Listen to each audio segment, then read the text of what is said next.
You guys were the first team to actually receive funding from Antler. We were like working 12, 15 hours a day because for us it was like everything was high stakes. Do you mind sharing how much money was a part of the investment? We were flexible enough to take feedback and rework on it. We were okay to shift our idea to a different domain altogether. It has to be like 100% logical with 1 or 2% delusional. What do you think really made you and your co-founder stand out?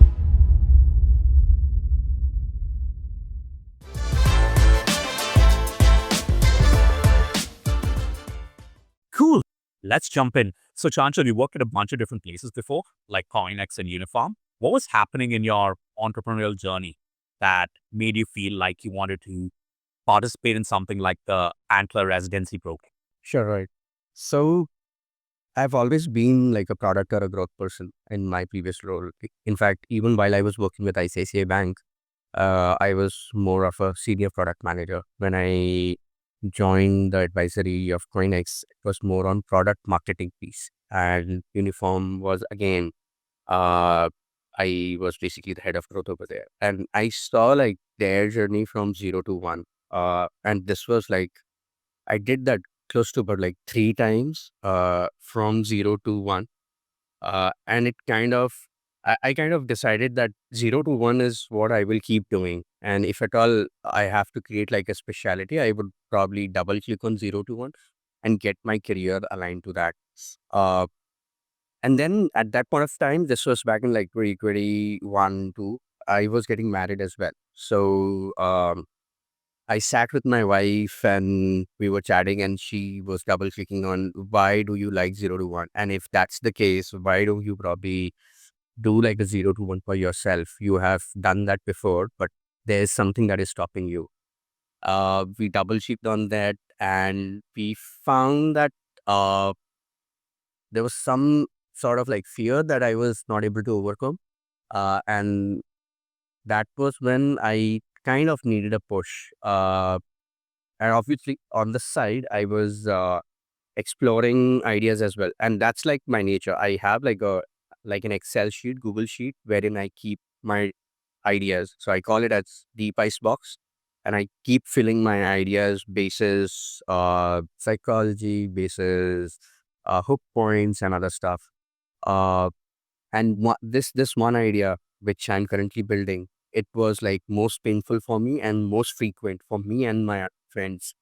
So that's when I thought, let me try to build this. And at the same point of time, let me see if there is a group or a cohort or somebody who might probably entertain my thought process while I am exploring this. So that's when I started looking for programs, and I did look at YC. I did look at Antler. There are a bunch of other programs. There is, I think, Build 3. Uh, there is a program in Singapore as well. So yeah, I double clicked on almost everything that is in Southeast Asia. Hmm. Interesting. And YC was the only one in North America, I'm guessing. And what were you really hoping to gain from these programs? So Rohit, I think coming from like so I shifted my like whole life around my family. So basically, health, family, wealth, something on those lines. So those three pillars were like something that I found I have to, if I have to be mentally stable, I have to like align these three things, and then I can probably think bigger. Uh, so I shifted like my whole career around Surat, where I'm currently based out of, and I technically uh, like started thinking big.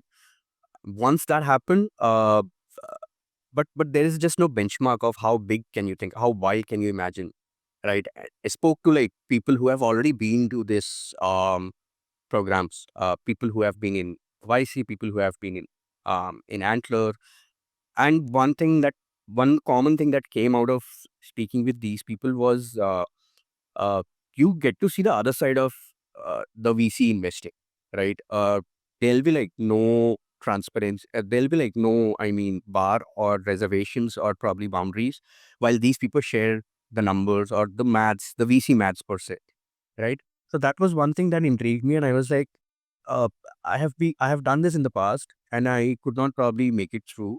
it's better to probably go through the grind, learn the maths, and then probably align to it.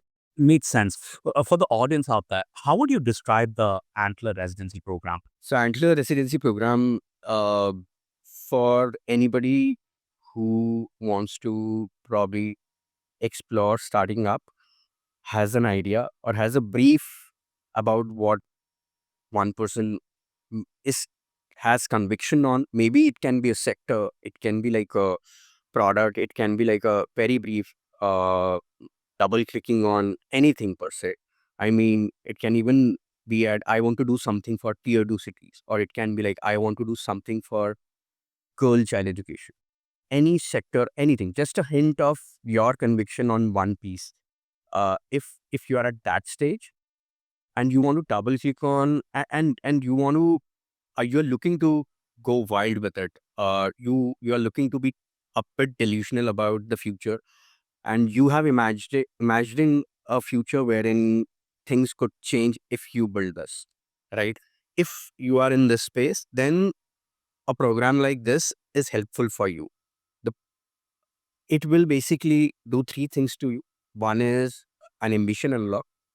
Second is, when I say ambition unlock, it will basically tell you the other side of the story and basically how to probably think wider in a mature way. It cannot be something like, oh, I'll go out and raise and blah, blah, blah. No, it has to be like 100% logical, with 1 or 2% delusional, right? Uh, and second part was network. I basically could not find that sort of network who, at least in the place from the place where I was coming from. So second is network, and third is the connects. So let's say I wanted to probably double click on how to probably file taxes, go about some things. Just put it on out. I just put that stuff on the groups, and I think within the tad time is close to about 5 minutes. So that's something. I mean, that's the kind of network and the help that you get from the community per se.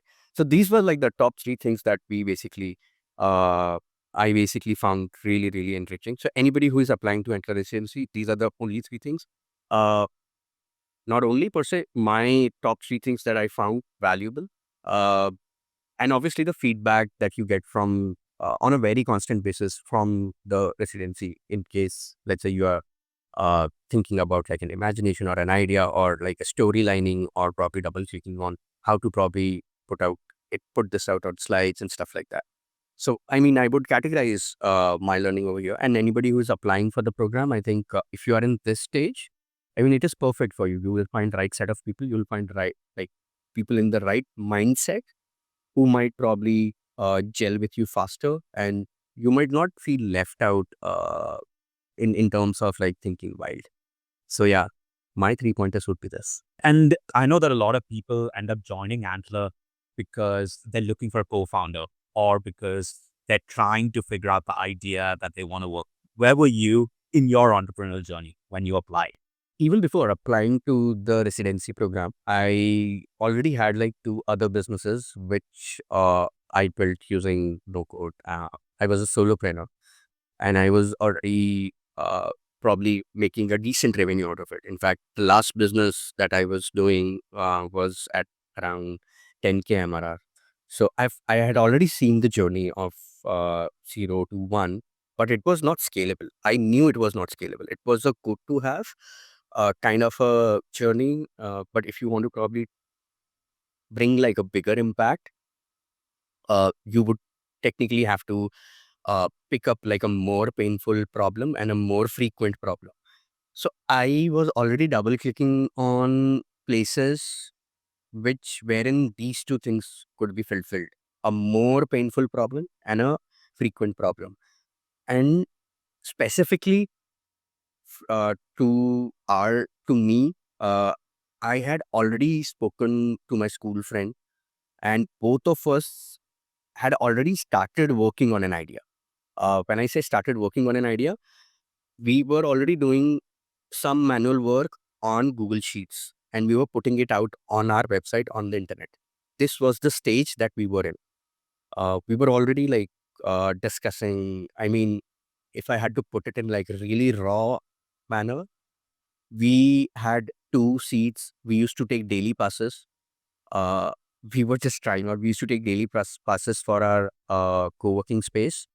Uh, and we used to come to the co-working space, sit, brainstorm, do that little part, put it out on our website. And back then, our product was called something else. Our website was called something else. Our product was something else. Our revenue was everything was something else.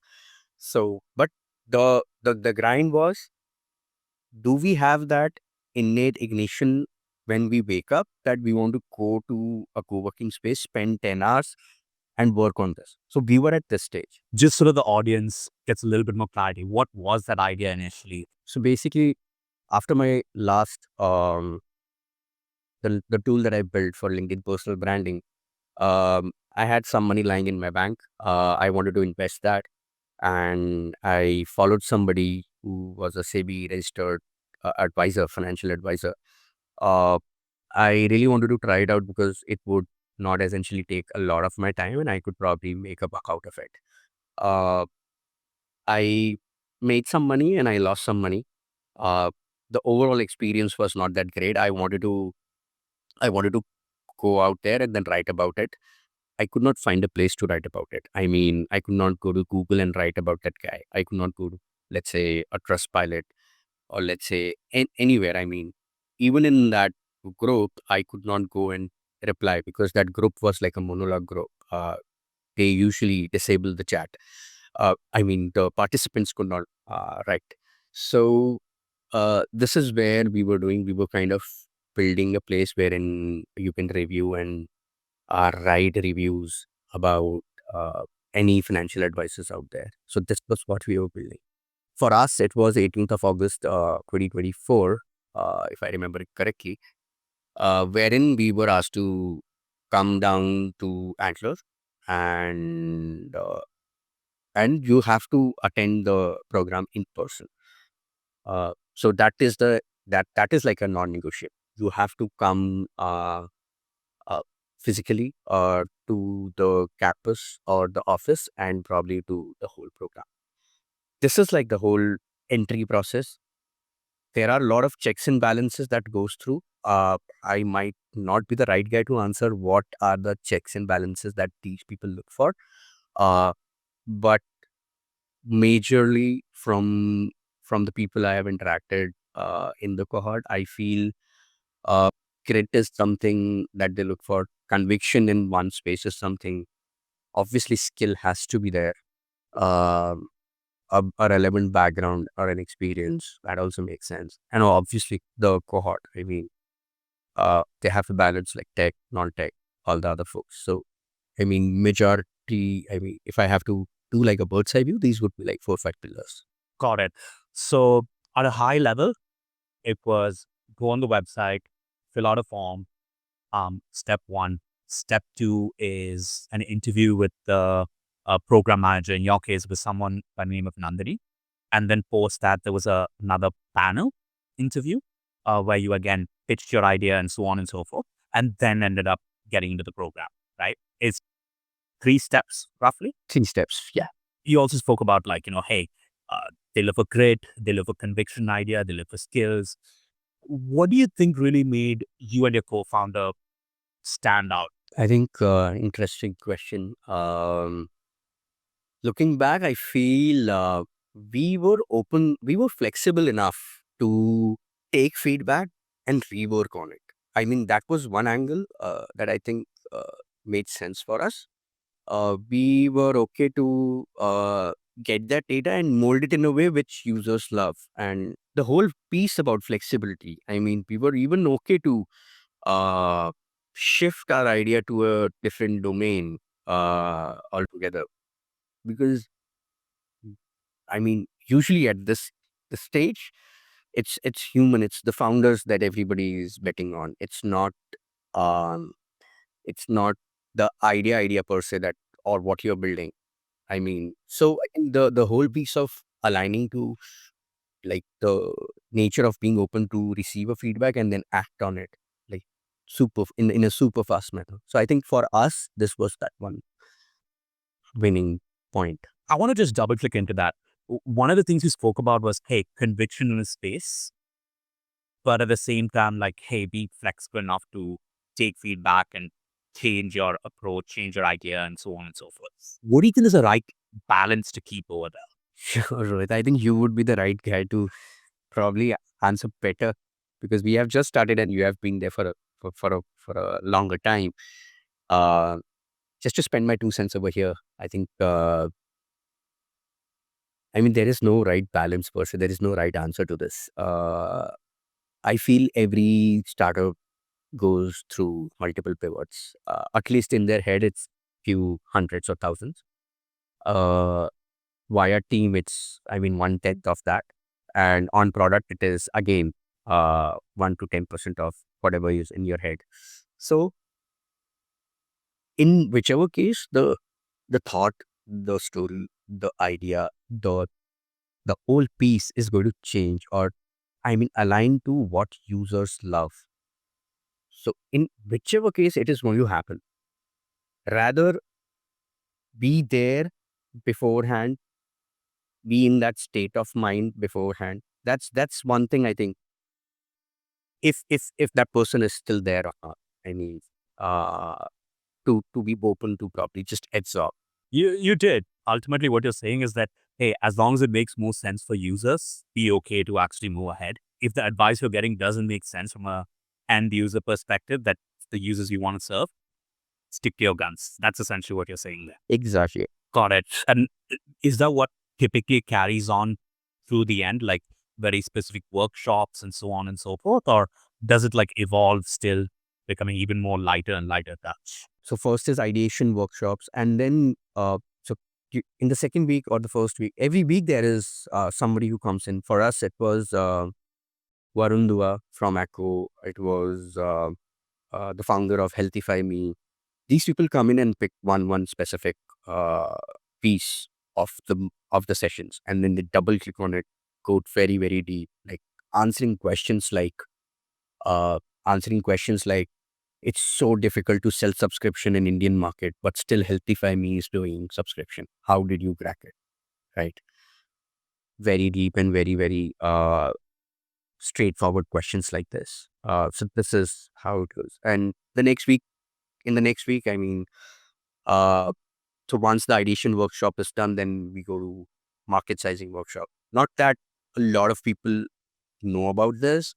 I mean, almost everybody knows about what market sizing is, what ideation is, but from a different lens, right? How does a VC would look at market sizing? How does a VC look at a like look at an ideation piece, right? So the second week is basically jamming around market sizing, and obviously the key spaces is around getting to know, find your co-founder, doing work sprints. So that goes on. You came in looking for a technical co-founder. That seemed like one of the key goals over there. Did you end up finding a technical co-founder, by the way? So while you are in the cohort, you have the option to explore outside of the cohort as well. Uh, it's not kind of like a strict cohort that if you get like a technical co-founder in the cohort, then it makes sense for Antler to maybe take things ahead. Uh, and I mean, Antler was open from day one that we are okay to copy. We are with you on this. We are not like against you on this, right? So for us, we were doing work sprints internally, and we were doing work sprints outside of the cohort as well. Um, and the best part for us was we found a junior in that area in Bangalore. Like we ended up meeting him within like the third week or fourth week. And then since he was from the place that where we are from, he was my school junior. He was in working with Apple as a data scientist. He was, I mean, a lot of check boxes. I mean, I just knew him, right? So after doing like, and we, while me and Sarthak were there, we never wanted to go ahead of ourselves. So we basically sat with him. So post 8 o'clock, we used to do work sprints with him, our CTO, And before 8 o'clock, we used to do work sprints with folks in the cohort. And we did this for like 4 weeks. And then we went to Antler, our program director, Nandini, and shared that we have been doing work sprints with Swapnil, and we would want him to be our co-founder, and he's not a part of the cohort right now. Is there anything that we could explore? And from the other end, Antler's end, it was, they were like, if that's the case, I mean, we are happy to enroll him in the cohort after 3 weeks. I mean, so we had already like seen 3-4 weeks, right? They were happy to enroll him as our teammate in the cohort and then take things ahead. So that was special, especially with us, basically. You guys were the first team to actually receive funding from Antler. Do you mind sharing how much money was a part of the investment? And what do you think made Antler invest in you? Sure. So in our cohort, uh, it was the fifth cohort. Every year there are two cohorts, I suppose, and we were a part of the later part of 2024 cohort, and it was called Antler India Residency, that is AIR 5. I mean, I really like the way they have put it out as AIR 5, because back in college we used to have like, I mean, we used to have AIR 1, 2, 3, right? The All India rank used to come out, and then there is All India Radio as well. So AIR synchronous to all of these things. So yeah, they have like a very, very the terms and condition and everything is already shared as soon as you join the cohort, right? It's basically you get like a $500,000. Uh, the funding part basically is $250,000 for 9%. Uh, this is constant for all the teams that are, or all the teams that get formed in the inter-residency cohort. And this is constant. For us specifically, it was for us, it was like a grind. After we finalized our third co-founder, we finalized this is what we are going to build. This is what we have conviction on. This is how we look at the future. Once we did that, uh, then we had to probably literally share it with our champion, saying that, so our champion was Himank, uh, and we had to probably uh, build a conviction with him, saying that, listen, this has potential. We feel it, we see the numbers, and we have done the maths as well. And the other part is, once we share it with him, we have to probably track out of the residency program.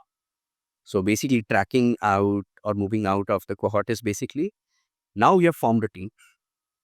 You probably do like a bunch of, so there is like a bunch of Excel forms wherein there is co-founder matching, and you adhere to basically.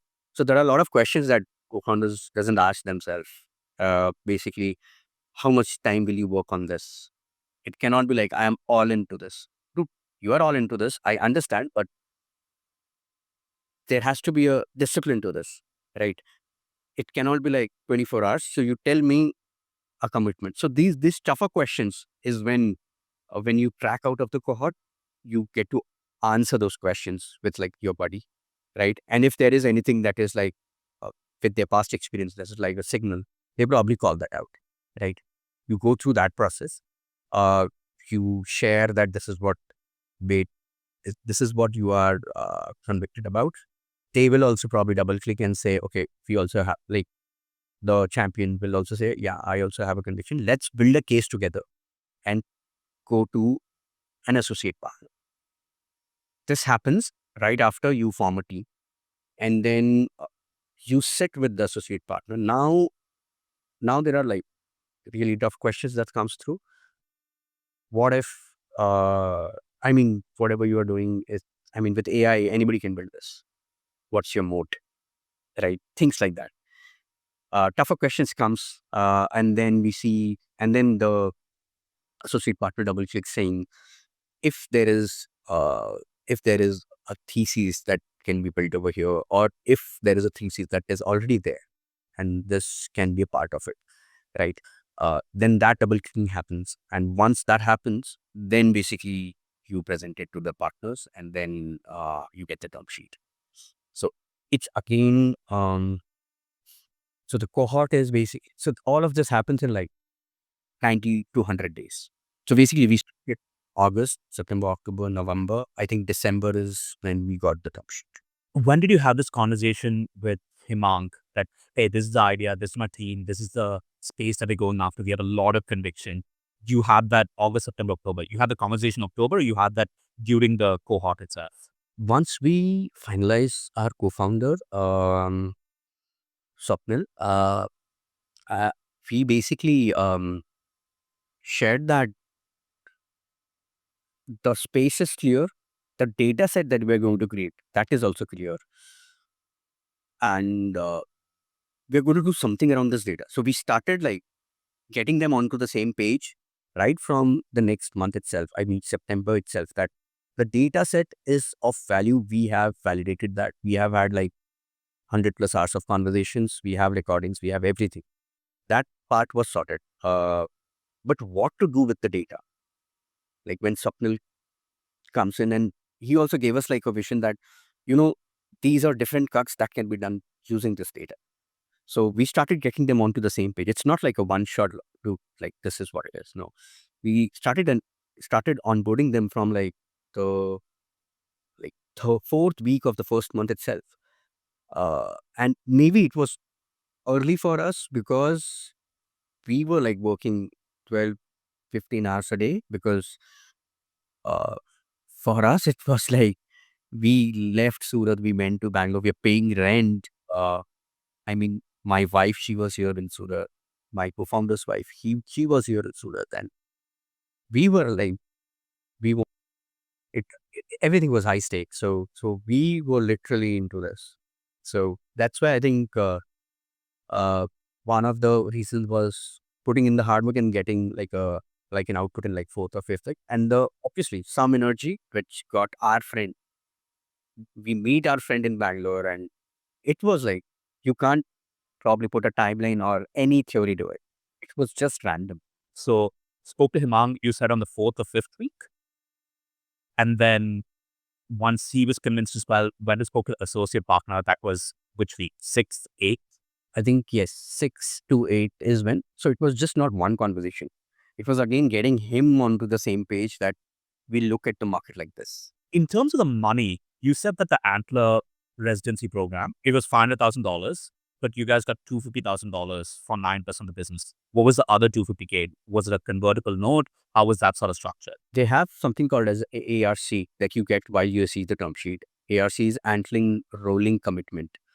So they give the other 250K for your next round. The whole goal is to have like $1 million in a year. So currently we have like 250K for 9% in our bank account, and the next 250K is for the next round, so that you go out and probably just fill the other part. Made sense. So this is basically, it's kind of like a convertible note at some sense, where it's better for the founders in a lot of ways, as long as you guys do well, which I'm sure you will, in terms of actually getting a higher valuation. So it's probably not 250K for 9%, it might be 250K for 2% or 3%, hopefully.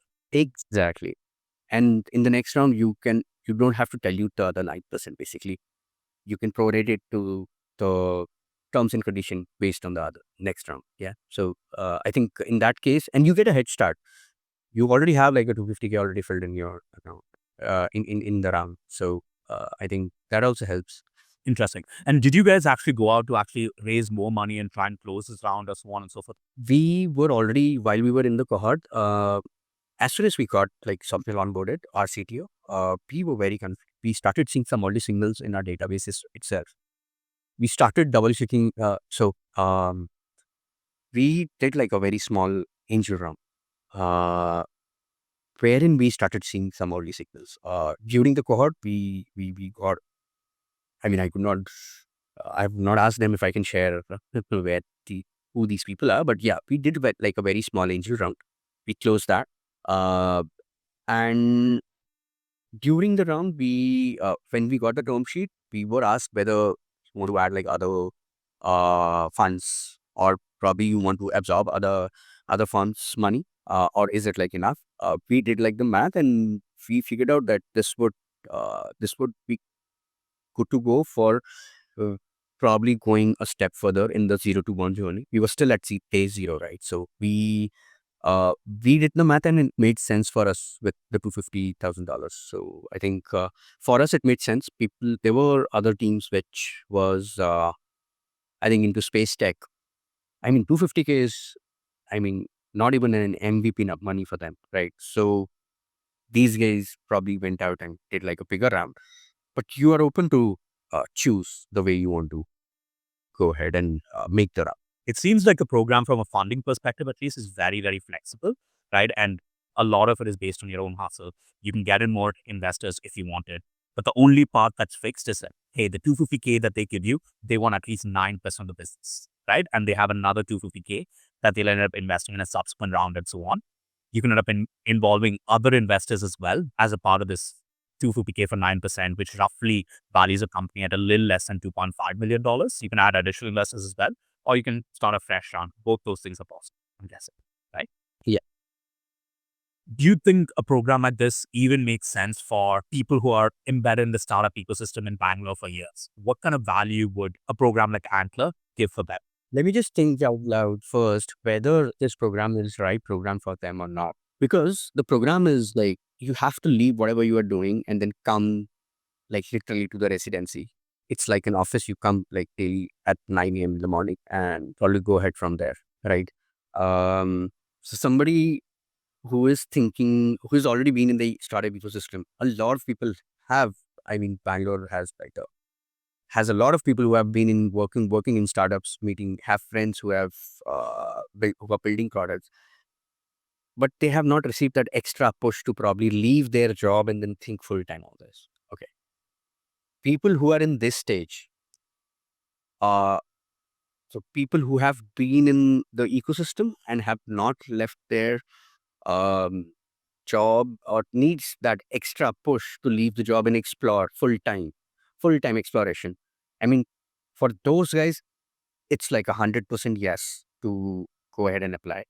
For folks who already know people or who already know how things work, who already have gone through that grind of maybe by experimentation, maybe by learning, maybe by just building products. I mean, I would still say, if at all those people or those folks want to like probably double check on the network or just to have like feedback, like real feedback on a very regular basis from like a VC's angle, I mean, those people can also probably consider. So my view here would be, I mean, my 2 cents here would be these 2 points. But since I was not in that zone, and I've been in Bangalore doing a startup back in 2016, uh, but I still feel had it been in case I was a part of this program, something like this back then, I think it would have made sense for me as well. In terms of, I mean, just being more, just having like more conviction on yourself, right? So I don't know if I answered your question, but a bit of gray area over here since I was directly not there. But yeah, my 2 cents would be this. What you're essentially saying is that, hey, even if you're part of the entire startup ecosystem, what Antler gives you is some amount of space to actually end up really focusing on your idea.